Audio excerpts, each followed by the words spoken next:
When you are on your playlist page, this is what you see.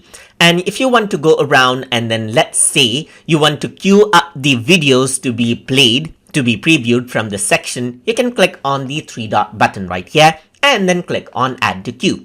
Once you do that, you can see a little player pops up right here, and this is the video being queued to play out. You can go around over here and click on add to queue to add that particular video onto queue as well. So there are two videos over here. So now you can press the play button and click next to view the next video that is there in the queue right here. That is what you can do from the playlist area over here as well.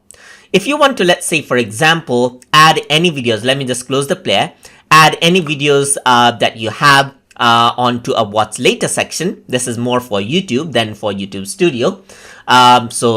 This is what viewers can do easily. And then what it is possible is you can go around onto the playlist and click on save to what's later. Once you do this, what happens is that not on your YouTube Studio, but from your YouTube page, you can go around onto the what's later section. And over here, you can see all the videos that you may have kept in what's later section for your particular account. It shows up right here.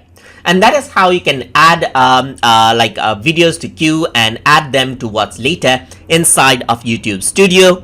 So I hope you guys learned something as always. And as always, please like, comment, share, and subscribe.